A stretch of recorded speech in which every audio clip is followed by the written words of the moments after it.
Hello, in this video we will be doing a deep dive into thyroid issues, specifically hypothyroidism.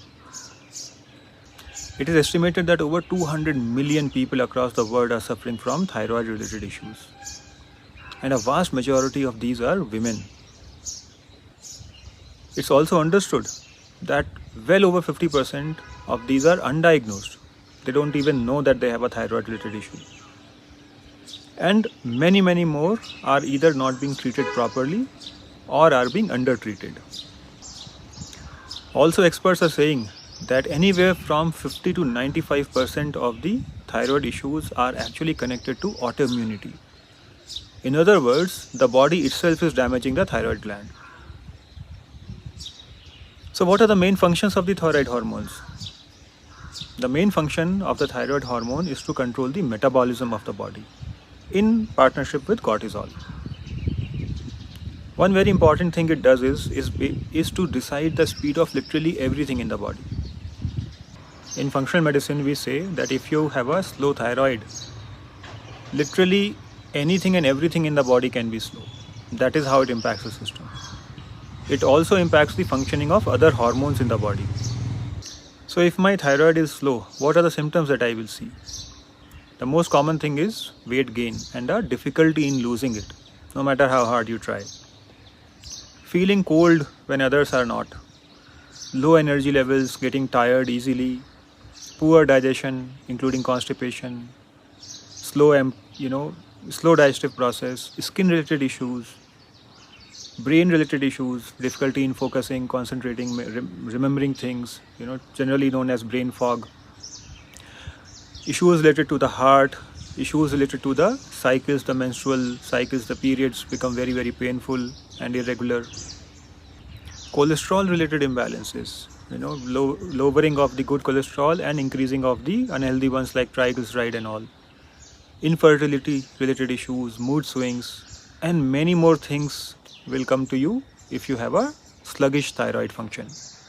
Now let's spend a minute to understand how does the body control the levels of the thyroid hormone. So when your hypothalamus, which is a part of the brain, when the hypothalamus senses a reduction in the level of thyroid in the blood, thyroid hormone in the blood, it secretes a substance known as TRH.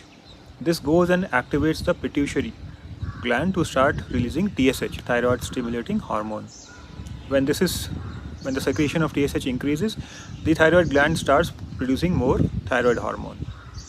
As the levels of thyroid hormone in the blood start rising, the hypothalamus reduces the secretion of TRH, which in turn means that the pituitary reduces the secretion of TSH, which therefore ensures that the thyroid gland also starts reducing the production of thyroid hormone. So it's a feedback loop that functions. Generally, hypothyroid is approached as a very simple issue. Most of the time only TSH levels are checked and rarely T4 might also be checked. Based on these levels, a prescription of the levothyroxine or any other synthetic T4 hormone is given to the patient. Maybe once in a year or twice a year, the dosage will be revised based on another testing of the same parameters, TSH and maybe T4. Thyroid is a way more complex issue than just TSH and T4. It is way more complex. It is often mediated by four main things. First is lack of proper nutrition, deficiencies. Second is stress. Third are toxins, and the fourth is autoimmune activity. So for example, for the production of T4, the body requires iodine, selenium and protein. Protein is actually the backbone of the hormone. If any of these are lacking, production will be hit. Now T4 is the inactive form. To be effective, it first needs to be converted into T3. For this conversion, once again, the body requires selenium, iron, zinc and vitamin A. If any of these are not in sufficient quantity, again the conversion will be hit. Toxins like chlorine, fluorine, bromine, and also heavy metals like mercury, lead, cadmium, etc. impact both the production of T4 as well as the conversion of T4 to T3. Autoimmune activity can damage the gland as well as the enzymes required for the production of T4. However, the complexity has just started, okay? There are many more things which one needs to understand if they have to solve this problem of hypothyroidism. There are many more variables to this equation that need to be understood and addressed if this problem of hypothyroidism has to be addressed. For example, between 80 to 90% of the hormone produced by the gland is actually T4, which, as we looked at earlier, is the inactive form.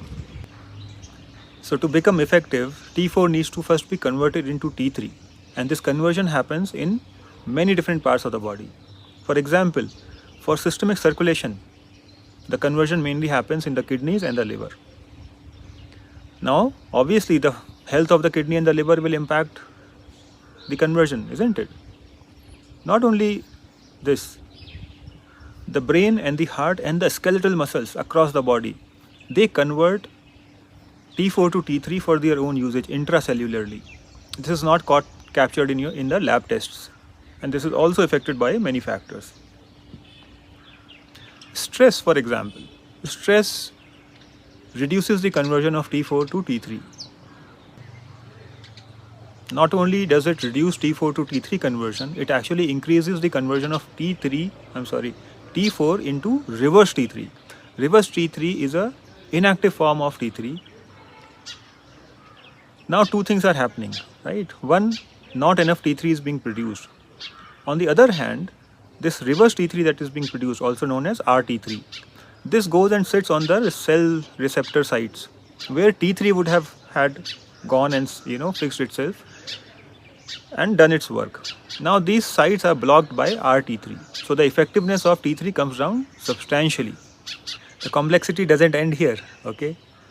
Another very interesting example is inflammation, which is a common dynamic in almost all chronic ailments. Inflammation reduces the intracellular level of T3 inside the cells. When we do a blood test, we may find there is enough T3, but actually inside the cells not enough is available. Sometimes in this situation, even the TSH levels will drop. So you will see you will find, or you will think everything is okay. No, it is not. Another very interesting insight is that diabetics generally do not convert beta carotene into vitamin A efficiently. So the vitamin A levels tend to be lower. If vitamin A is deficient in the body, conversion of T4 to T3 will not happen effectively. And as we saw earlier, anywhere from 50 to 95% of the thyroid cases have an autoimmune aspect to them. Because of autoimmunity, the gland itself can get damaged, or the enzymes required for the production of T4 can get damaged. So the amount of T4 available to the body gets reduced substantially. Now, only if we understand all of these interconnections, there is a possibility that we may be able to solve this problem of hypothyroid.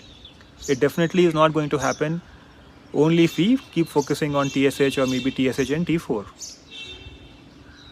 In the next video, we will understand how to go about reversing this. What changes do we need to make which can help us reverse these problems?